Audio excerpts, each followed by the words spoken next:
Hello दोस्तों, मैं फिर से एक नई वीडियो के साथ आ चुका हूँ। आज का video wrong turn for the bloody beginning movie के ऊपर होने वाला है, जो सन 2011 में रिलीज़ हुई थी, जिसे डायरेक्ट किया है डैक्लन ओब्रायन ने। अगर आप हमारे चैनल में नए हैं तो सब्सक्राइब बटन को प्रेस कीजिए और बेल आइकन को ऑल पे सेट कीजिए, जिससे आपको हमारी हर एक वीडियो का नोटिफिकेशन मिलता रहे। इस मूवी में आपको तीनों बदमाश भाइयों की बैक स्टोरी के बारे में पता चलेगा, और अगर आपने रॉन्ग टर्न का पिछला तीनों पार्ट नहीं देखा है तो लिंक डिस्क्रिप्शन में मैंने दे रखा है, जाकर देखिए।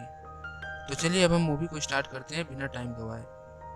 मूवी के स्टार्टिंग में हमें 1974 के वेस्ट वर्जीनिया का सैनिटोरियम दिखाया जाता है, जहां डिफॉर्म लोगों को रखा जाता है। ये लोग बर्थ डिफेक्ट या फिर केमिकल रिएक्शन की वजह से ऐसा हो जाते हैं।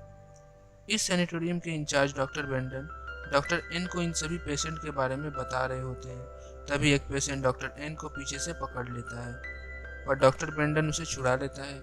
वो पेशेंट उसके बालों से हेयर पिन निकाल लेता है। अब डॉक्टर ब्रेंडन आगे बढ़ता है और three finger, one I and saw tooth के सामने आता है और डॉक्टर एन को बताता है कि इन्हें मिसेस हिलिकर ने वेस्ट वर्जीनिया के जंगलों से लाया था, इसलिए इन्हें हिलिकर ब्रदर्स भी कहा जाता है। ये तीनों अपने पेरेंट्स को मारकर खा गए थे। इनमें से एक ने अपने हाथों के दोनों उंगलियों को खा गया, इसलिए इसका नाम थ्री फिंगर होता है। दूसरे ने अपने एक आंख को ही निकाल कर खा गया, इसलिए दूसरे का नाम वन आई हुआ। तीसरा भाई अपनी दांत को नुकीली करने के लिए दीवार पर घिसता रहता है, तो उसका नाम सॉटूथ पड़ा। ये तीनों भाई इस सैनिटोरियम के सबसे खतरनाक पेशेंट हैं। इन्होंने यहाँ के दूसरे पेशेंट को भी घायल किया है, पर डॉक्टर एन कहती है कि ये तो अभी बच्चे हैं, इन्हें पेन महसूस नहीं होता क्या? तो इस पर डॉक्टर ब्रेंडन बताते हैं इन्हें पेन महसूस ही नहीं होता और हम सब भी यही पता करने की कोशिश कर रहे हैं। इसके बाद दोनों डॉक्टर आगे बढ़ जाते हैं। जिस पेशेंट ने डॉक्टर एन के बालों से हेयर पिन निकाला था, वो लॉक खोलने की कोशिश करता है। ऐसा करते हुए उसे तीनों भाई देख रहे होते हैं। उन तीनों भाइयों में थ्री फिंगर सबसे चालाक होता है। वो उससे पिन मांगता है। पेशेंट उसकी तरफ पिन फेंकता है। पिन की मदद से वो तीनों भाई लॉकअप से बाहर आ जाते हैं और गार्ड को मार डालते हैं। फिर वो कंट्रोल रूम में जाकर सारे सेल्स को खोल देते हैं। इसके बाद वो जगह पूरी तरह मेंटल असाइलम बन जाता है।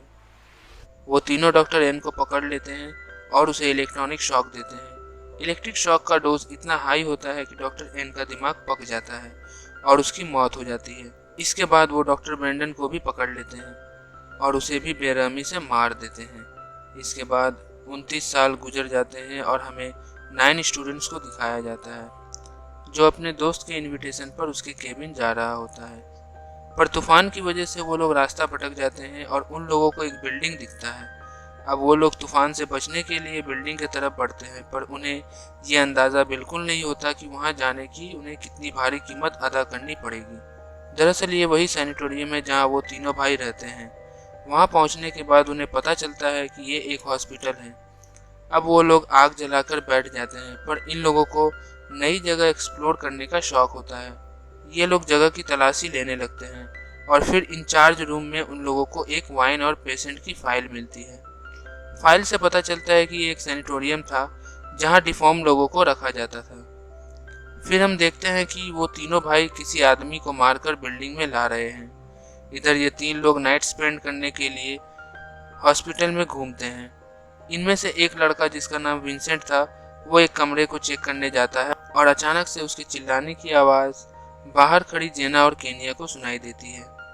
ये दोनों डर जाती है और किसी तरह हिम्मत करके विंसेंट को खोजने के लिए आगे बढ़ती है, पर विंसेंट इन लोगों के साथ प्रैंक कर रहा था। जेना और केनिया गुस्सा होकर वहां से जाने लगती है। तभी वन आई पीछे से उनको फॉलो करता है। इस तरह विंसेंट केनिया का गुस्सा शांत करने के लिए अकेले ही जनरेटर चालू करने चला जाता है और ऑन कर भी देता है।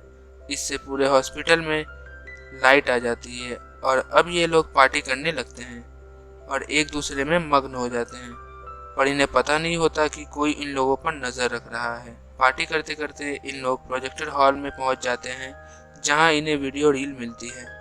डैनियल रील को प्रोजेक्टर में डालकर वीडियो स्टार्ट कर देता है। वीडियो में दिखाया जाता है कि हिलिकल ब्रदर्स पर सबसे ज़्यादा टेस्ट किए गए थे। वीडियो देखकर डैनियल की गर्लफ्रेंड लॉरेन कहती है कि मेरा भाई मुझे इनके बारे में बहुत डरावनी कहानियाँ सुनाया करता था। वो कहता था कि ये लोग बहुत खतरनाक होते हैं और लोगों को मारकर खाते हैं। मगर कोई लॉरेन की बातों को सीरियस नहीं लेता। अब सारे लोग सोने के लिए चले जाते हैं, पर विंसेंट को नींद नहीं आती और वो इस जगह को एक्सप्लोर करने निकल जाता है। तभी विंसेंट को सामने कोई बैठा हुआ दिखाई देता है। जब विंसेंट सामने जाकर चेक करता है तो वो उसी का फ्रेंड पॉटर होता है, जिसके घर जाने के लिए ये लोग निकले थे, पर अब ये भी मर चुका था। इससे पहले कि विंसेंट को सोच पाता, सामने से शॉट उतारकर उसके ब्रेन में एक आयरन रॉड घुसाकर उसे मार डालता है। अब सुबह होती है और सब देखते हैं कि बर्फीला तूफान अभी तक थमा नहीं है। इधर जेना सबसे विंसेंट के बारे में पूछने लगता है, क्योंकि वो कल रात से गायब था, पर इन्हें क्या पता था कि विंसेंट अब मर चुका है। दूसरी तरफ इन लोगों का सारा सामान भी गायब था।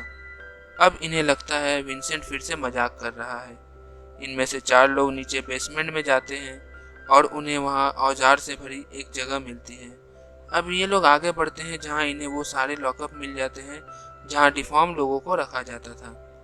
कुछ दूर आगे बढ़ने पर इन्हें सामने के ग्लास पर कुछ खून के निशान मिलते हैं। ये देख सभी घबरा जाते हैं। अब ये लोग अलग अलग हो जाते हैं। जेना किचन में आ जाती है, जहां सॉटूथ पॉटर के टुकड़े कर रहा होता है। थ्री फिंगर यहाँ आता है और सॉटूथ को लेकर चला जाता है। इसके बाद जेना भी वहां से भाग जाती है। जेना सभी लोगों को आकर ये बताने की कोशिश करती है कि तभी पोर्टर के जैकेट में इनके आगे कुछ आता है। जब केनिया उसे चेक करने के लिए आगे जाती है और जैकेट को खोल कर देखती है तो उसमें पोर्टर का कटा हुआ सिर मिलता है। ये मंजर देख सभी घबरा जाते हैं। तभी ऊपर से तीनों भाई एक तार नीचे लटकाता है और क्लेयर को उसमें फंसाकर ऊपर खींचने लगता है। काइल उसे बचाने की पूरी कोशिश करता है, पर वो क्लेयर के खून से पूरी तरह भीग जाता है। क्लेयर का सिर धड़ से अलग हो जाता है। इसके बाद ये लोग वहां से भागने की कोशिश करते हैं, पर इन लोगों का स्नो मोटर बाइक स्टार्ट नहीं होता, क्योंकि उन बदमाश भाइयों ने इनके मोटर प्लग निकाल दिए थे। अब लॉरेन, जो स्केटिंग चैंपियन होती है, वो मदद लाने के लिए स्केटिंग करते हुए निकल जाती है। इधर इन लोगों के पास गर्म कपड़े नहीं होते और बर्फीली तूफान में भी इन लोग ज्यादा देर तक खड़े नहीं रह सकते थे। अब ये सभी इंचार्ज रूम में बंद रहने का फैसला करते हैं, पर इन लोग के पास उन भाइयों से लड़ने के लिए हथियार नहीं होता। इस पर काइल, डेनियल और सारा बेसमेंट की तरफ जाने का सोचते हैं, क्योंकि हथियार बेसमेंट में ही थे। पर इनके पीछे थ्री फिंगर पड़ जाता है। किसी तरह ये लोग खुद को बचाते हुए वहां से औजार लेकर निकलने लगते हैं।